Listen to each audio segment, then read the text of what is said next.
monde. Alors, on va pouvoir passer à l'assemblage de la valise.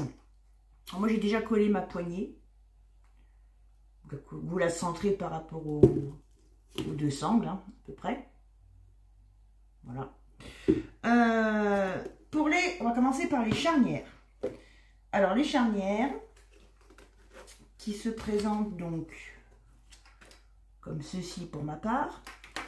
De chaque côté, vous allez compter 3 cm et vous allez placer vos charnières avec le petit cylindre à ras, sur la tranche en fait. Le cylindre va être sur la tranche. 3 cm, vous percez un petit trou, vous percez à travers les petits trous avec un genre de poinçon comme ça.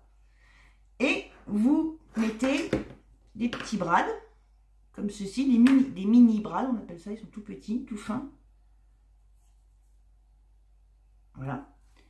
Vous les passez dans les trous et vous repliez les pattes derrière. Là. Ils sont tellement petits qu'on ne les voit pas. Et ensuite, on collera une bande de papier par-dessus pour cacher. Et moi, bien sûr, moi, comme une andouille, j'avais commencé à faire les autres côtés. Puis dans la foulée, j'étais bien partie, j'ai collé... Je l'ai collé avant de mettre les braies. Mais c'est pas grave. Ça ne se verra pas. Ce sera caché comme ceci. Avec le papier de votre choix.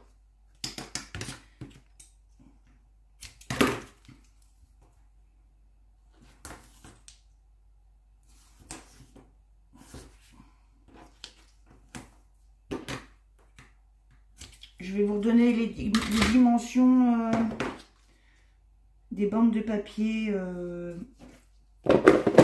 au moment de la présentation finale avec toutes les décos. Mais de toute façon, il s'agit de couper, donc avec le principe des 0,3 en moins.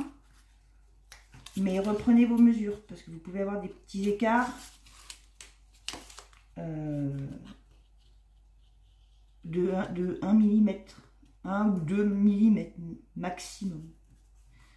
Il vaut mieux reprendre vos mesures. Voilà. Je cache mes outils.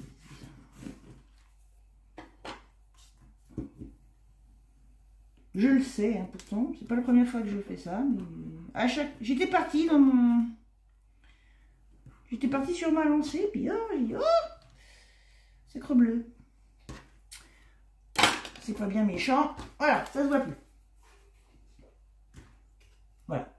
Les pattes des petits brades sont cachées. Et donc, on va faire la même chose en bas, avec la base. On va ajuster, je me mets dans votre sens, ajuster notre couvercle sur notre base, mais normalement le fait de les avoir déjà bien positionnés sur le couvercle, ça guide, c'est bien plus pratique comme ça. Et les petits cylindres en fait sont sur la tranche exprès justement pour nous permettre que le couvercle se cale bien. On va avoir quelque chose d'homogène de tous les côtés.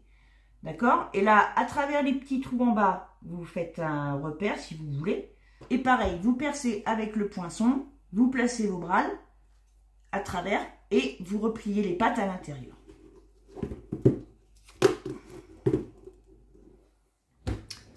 Et voilà, le tout dernier élément, ça va être de coller nos bretelles. J'en ai fait une, donc je vais vous montrer, c'est très simple. En fait, on va prendre donc cette partie-là. Les pattes, moi, je ne m'en sers pas parce que pour traverser avec l'épaisseur qu'on a au niveau entre le carton et les papiers, les pattes sont trop courtes, il n'y aura pas de prise. Donc, en fait, je les ai rabattues et j'ai coupé un petit carré de cardstock. Alors, ça fait 2 cm de large par 2,5 de long, je crois. Ouais, 2,5. Après, c'est pas au millimètre. Le but, c'est que ça puisse se caler sur l'envers. Voilà, et on coupe les petites pointes si elles dépassent. Pareil, hein, en gros, hein, c'est pas la peine de prendre la règle pour ça. Voilà, le but c'est que ça rentre ici et que ça ne dépasse pas. Ça, on le colle au double face à l'intérieur du petit support. Un petit bout en gros bout.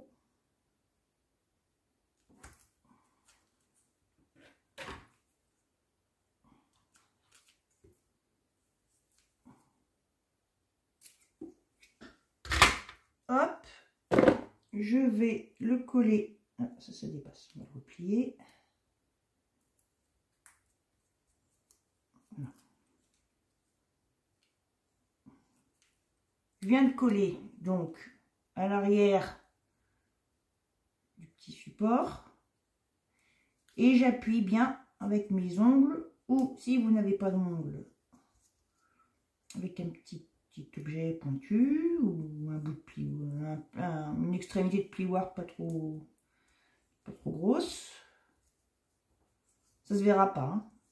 C'est pour ça que j'ai pris du marron aussi, mais de toute façon même sur l'envers ça se voit pas. Avec les pattes qui sont rabattues on voit pas le cardstock, hein. C'est juste en fait pour que ça adhère. C'est pour combler en fait la petite épaisseur, les petits rebords, pour que ça vienne bien à plat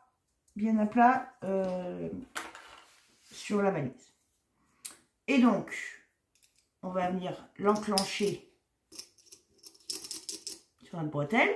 On va regarder à se placer bien droit. On va le repérer. Et on va l'encoller alors à la glu. Toujours parce que la crackle paste ne fait que certaines colles n'adhèrent pas. Donc à la glu, en faisant attention à ce que ça ne coule pas à côté, je viens me placer et je maintiens un petit peu le temps que ça prenne. Si vous voulez enlever la boucle, vous pouvez. Voilà, et on attend un peu. Alors, ça dépend des glues. Normalement, la super glue, il n'y a pas besoin d'attendre longtemps. Moi, la dernière que j'ai achetée, c'est de la Dobinette, j'ai envie de dire. J'en suis pas contente du tout. Elle sèche pas aussi vite que ce que je voudrais. Elle colle bien au final, mais elle est trop longue à sécher. C'est pas le but. Enfin, elle colle bien, mais elle colle moins bien que les autres glues plus connues. Donc, je ne reprendrai pas de celle-là. C'est pour ça qu'il faut tenir un petit peu, mais si vous prenez une super glue, je ne donnerai pas de marque, mais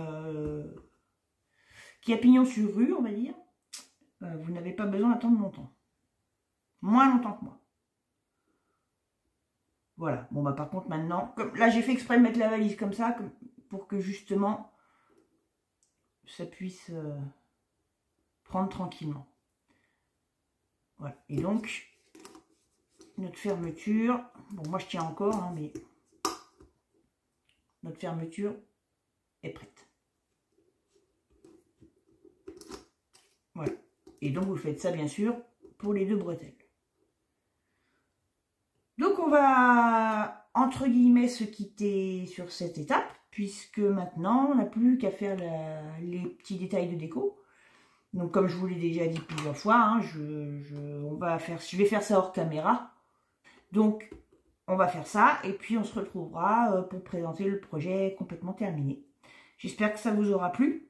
C'était pas évident pour moi, j'ai mis beaucoup de temps à le faire. J'ai eu pas mal de déboires et j'ai eu aussi un gros manque de temps. Mais bon, on a fini par y arriver. Et puis ben, on se retrouvera pour d'autres choses, bien entendu. À bientôt. Salut!